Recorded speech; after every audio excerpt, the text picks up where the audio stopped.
मैं आपके बेटे को चलना सिखा सकती हूँ सर। बस आप मेरे पापा को छोड़ दीजिए। 12-13 साल की उस दुबली पतली लड़की की आवाज जैसे ही कोर्टरूम में गूंजी, वहां बैठे हर आदमी के चेहरे पर एक साथ हैरानी, शक और मजाक की मिलीजुली लकीरें उभर आईं। जी कोर्टरूम में हलचल थी। पंखों की हल्की आवाज, पुराने लकड़ी के बेंचों की चरमराहट, कागजों की सरसराहट और बीच में वह एक मासूम आवाज जो इस पूरे माहौल से कहीं ज्यादा बड़ी बात कह रही थी। कटघरे में खड़ा था उस लड़की का बाप, एक गरीब वैद्य, साधारण कपड़े, झुके कंधे, लेकिन आंखों में अब भी थोड़ी सी जिज्ञासा, थोड़ा सा दुख और थोड़ा सा स्वाभिमान। उस पर आरोप था कि उसकी जड़ी बूटी से जज का बेटा अपाहिज हो गया। जज की आंखों में गुस्सा था, चेहरा सख्त, जबड़ा दबा हुआ, उंगलियां टेबल पर हल्का हल्का थरथरा रही थीं। उनका बेटा सामने की पंक्ति में व्हील चेयर पर बैठा था, दोनों पैर ढीले, सुन्न, टांगों पर मोटा कंबल, ताकि लोगों की दया भरी नजरें ज्यादा देर टिकी न रहें। कोर्ट स्टेनोग्राफर के हाथ मशीन पर चल रहे थे, वकील फाइलों के पन्ने पलट रहे थे, लेकिन उस लड़की के शब्दों के बाद जैसे सब कुछ धीमा पड़ गया। कुछ लोगों ने एक दूसरे की तरफ देखा, कुछ हंस दिए, किसी ने फुसफुसाकर कहा, "ये क्या बोल रही है?" लेकिन जज हंसे नहीं, क्योंकि उनके पास अब कोई उम्मीद नहीं बची थी। डॉक्टरों ने कह दिया था, स्पाइनल कॉर्ड डैमेज, बहुत कम चांस है कि ये कभी अपने पैरों पर खड़ा हो पाएगा। फिजियोथेरेपी, ट्रीटमेंट, शहर के बड़े बड़े अस्पताल, देश के बड़े बड़े डॉक्टर, विदेशी रिपोर्टें, सबका आखिर में एक ही वाक्य होता, हम कोशिश कर सकते हैं, गारंटी नहीं दे सकते। और इसी बीच किसी ने उंगली उठा दी थी उस गरीब वैद्य पर। इसी की दी हुई जड़ी बूटी से लड़के की हालत खराब हुई। असली कहानी कोई नहीं जानता था, लेकिन आरोप इतना भारी था कि पूरा शहर मान बैठा, गरीब वैद्य ने गलती कर दी। सुबह के 11 बजे कोर्ट का दरवाजा खुला था। लोग खड़े हो गए, चेयर की खटपट, जूते की आवाज, फुसफुसाहट सब एक साथ उठी।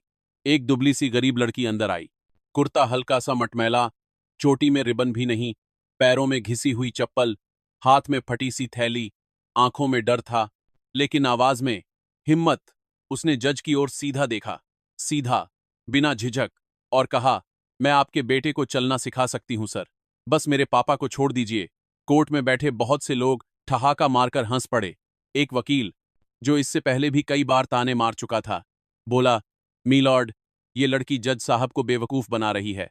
दूसरा वकील, जो विपक्ष की तरफ था, हंसते हुए बोला, जिसके बाप ने पैर खराब किए वही अब ठीक करेगी। ये तो फिल्म से भी ज्यादा ड्रामा हो गया। मीलॉर्ड। पिछली बेंच पर बैठे दो युवक मोबाइल पर मेम्स सोचने लगे।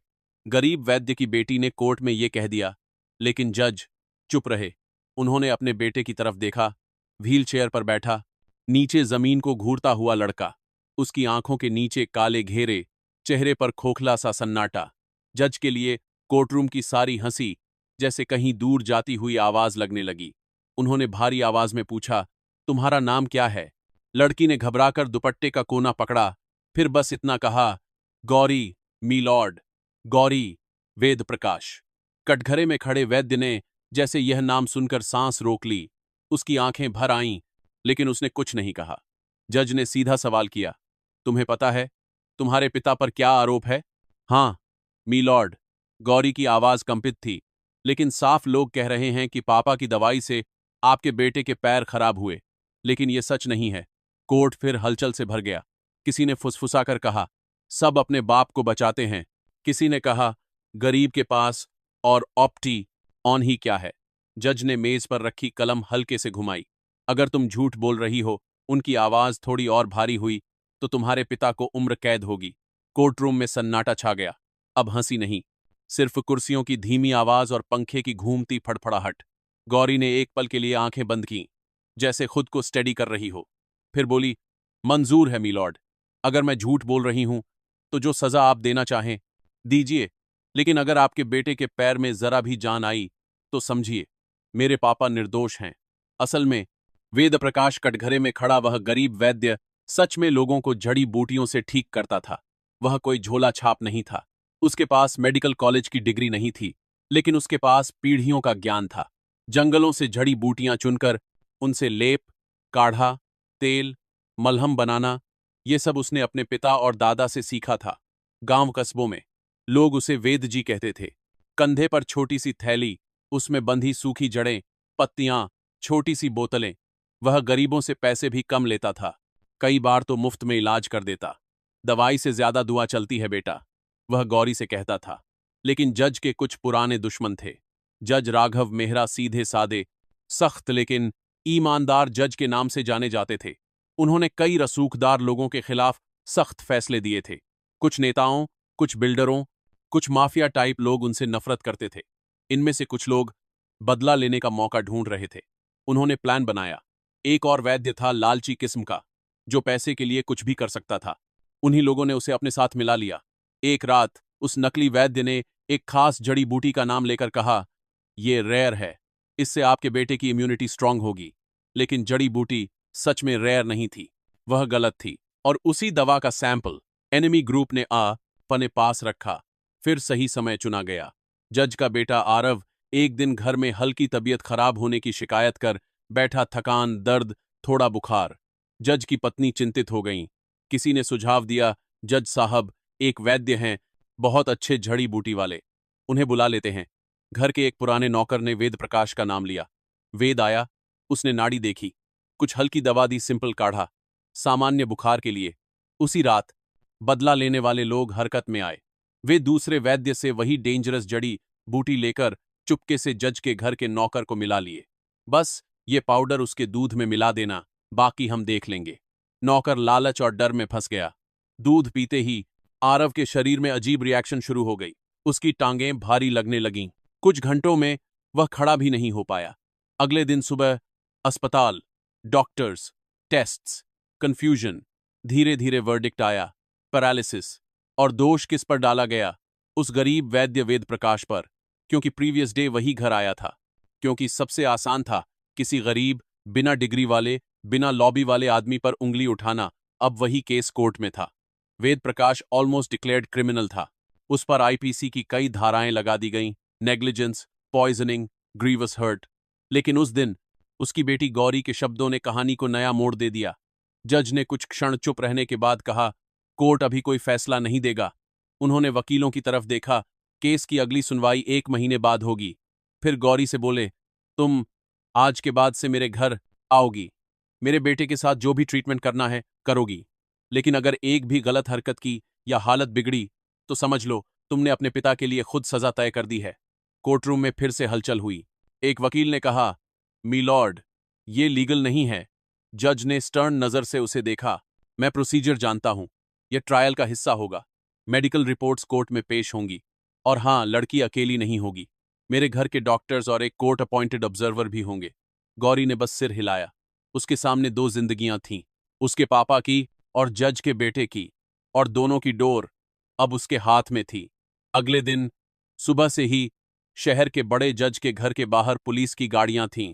अंदर डॉक्टर्स, नर्सेज, एक सीनियर फिजियोथेरेपिस्ट, और कॉर्नर में क्वाइटली बैठी गौरी। आरव अपने कमरे में व्हील चेयर पर बैठा था। कमरे की दीवारों पर पुराने medals, certificates, photos, football, running, cycling. वह पहले बहुत एक्टिव बच्चा था, अब वही दीवारें उसके लिए यादों का भार थीं। गौरी धीरे से कमरे में गई। उसने बिना फॉर्मेलिटीज के सीधा कहा, भैया। आरव ने उसकी तरफ देखा। आवाज में इरिटेशन था। मैं तुमको जानता भी नहीं, भैया मत बोलो। गौरी मुस्कुराई नहीं, नाराज भी नहीं हुई, बस शांत स्वर में बोली, मुझे आपके पापा ने बुलाया है। मैं तुमको कैंसर आपके पापा ने बुलाया है, और मैं यहां आपको फिर से खड़ा करने आई हूं। तो चाहे आप मुझे भैया कहिए, दीदी कहिए, या सिर्फ तुम, फर्क नहीं पड़ता। आरव कुछ बोलने ही वाला था, फिर चुप हो गया। वो खुद अपनी हालत से इतना टूट चुका था कि बहस की एनर्जी भी नहीं बची थी। गौरी ने उसकी टांगों की तरफ देखते हुए धीरे से पूछा, पैर में अभी कोई सेंसेशन है? अगर मैं हल्का सा दबाव दूं तो? महसूस होता है? वो झुकी, उंगलियों से हल्का सा पैर दबाया। कुछ? आरव ने कुछ पलों बाद कहा, बहुत हल्का, जैसे कोई दूर कहीं छू रहा हो। डॉक्टर, जो कॉर्नर से सब देख रहे थे, नोट्स बनाने लगे। गौरी ने पूछा, जो दवाई उस दिन पिलाई थी, उसका टेस्ट कैसा था? वैसी कोई चीज आपने मेरे पापा से लेने के बाद कभी पी थी? आरव ने सिर हिलाया, नहीं। तुम्हारे पापा ने सिर्फ कढ़ा दिया था, कड़वा था, लेकिन नॉर्मल। ये जो दूध दिया गया था रात को, उसका टेस्ट अजीब था, थोड़ा कसैला, और पीते ही अजीब गर्मी लगी थी। गौरी के दिमाग में पीसेस जुड़ने लगे। उसे अपने पापा के शब्द याद आए। किसी भी जड़ी का काम इतना इंस्टेंट नहीं होता कि घंटे भर में किसी को लाचार कर दे, जब तक कि उसमें कुछ और न मिलाया गया हो। दिन रात गौरी आरव के पैरों पर लेप लगाती, जड़ी बूटी का काढ़ा तैयार करती, वैसा नहीं जैसा उसके पापा पर आरोप था, बल्कि केयरफुली मेजर्ड, डॉक्यूमेंटेड, डॉक्टर्स के सामने बनाया गया काढ़ा। वो उसके पैरों की मसाज करती, उंगलियां, घुटने, काफ मसल्स, सब पर हल्के हल्के दबाव, सबके सामने ओपन। धीरे धीरे आरव की टांगों में हल्की हलचल शुरू हुई। पहले अंगूठे में ट्विच, फिर उंगलियां थोड़ी मुड़ने लगीं। एक दिन उसने खुद कहा, आज थोड़ी झंझनाहट हुई। जज हर शाम कमरे के दरवाजे पर खड़े रहते, अंदर आते, बिना डिस्टर्ब किए देखते, फिर चुपचाप बाहर चले जाते। उनके चेहरे पर उम्मीद और गिल्ट दोनों लिखे थे। उम्मीद कि शायद उनका बेटा ठीक हो जाए, गिल्ट कि उन्होंने एक गरीब वैद्य को ऑलमोस्ट क्रिमिनल बना दिया था। एक रात जब सब सो गए थे, गौरी किचन में पानी लेने गई। वापस लौटते वक्त उसे हॉल के पास से दो आवाजें आईं। दो आदमी, एक जज के पुराने बिजनेस राइवल का आदमी, दूसरा वही घर का नौकर जिसने जड़ी मिलाई थी। सोचते थे कि सब सो गए हैं और अब वे फ्री हैं बात करने के लिए। वे हंसते हुए कह रहे थे, देखा कैसे एक गरीब वैद्य को फंसा दिया, सब उसकी जड़ी बूटी पर डाल दिया। असल जड़ी तो हमने मिलाई थी, मास्टर प्लान था हमारा। अब जज साहब वही वैद्य को दोषी समझते रहेंगे और हम अपना काम निकालते रहेंगे। गौरी के कदम वहीं रुक गए, उसकी सांस तेज हो गई, दिल जोर जोर से धड़कने लगा। उसने दीवार के कोने से झांक कर देखा, हाँ, वही नौकर, वही आदमी जो हर दिन दूध लेकर आता था। और दूसरा वो चेहरा उसने कोर्ट के बाहर भी देखा था, वकील के साथ खड़ा, जज की पुरानी फाइलों की बातें करते हुए। उसके हाथ कांपे, लेकिन उसने तुरंत डिसीजन लिया। वो चुपचाप पीछे हट गई, सीधे आरव के कमरे की तरफ दौड़ी। आरव आधा सोया था, आधा जागा। क्या हुआ?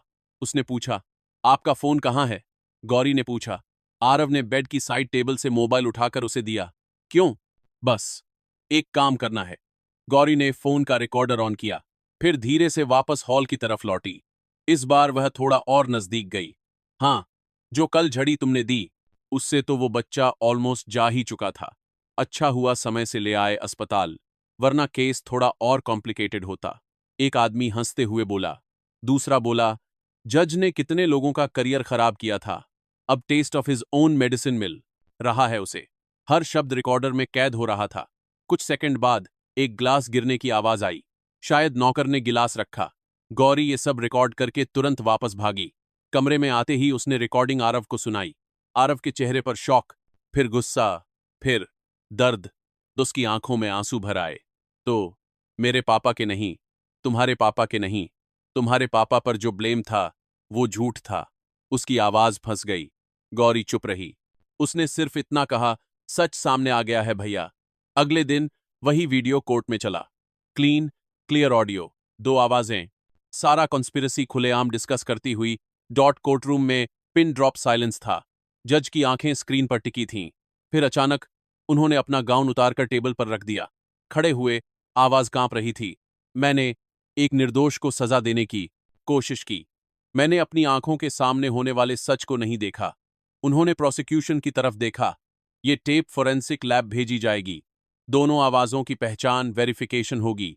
लेकिन प्रिलिमिनरी सुनवाई में ये साफ है कि वेद प्रकाश पर जो आरोप लगाए गए वे संदिग्ध हैं। जब तक फाइनल रिपोर्ट नहीं आती, वेद प्रकाश को तुरंत जमानत दी जाती है। और अगर रिपोर्ट ने इस टेप को ऑथेंटिक साबित किया, तो असली अपराधी वही दो लोग होंगे जिन्होंने एक बच्चे के पैरों को छीन लिया और एक निर्दोष पर झूठा इल्जाम डाला। दोनों आदमी जो अब तक कॉन्फिडेंट थे, अचानक घबराकर एक दूसरे को देखने लगे। पुलिस ने वहीं पर उन्हें हिरासत में ले लिया। वेद प्रकाश कटघरे में खड़ा एकदम स्थिर था।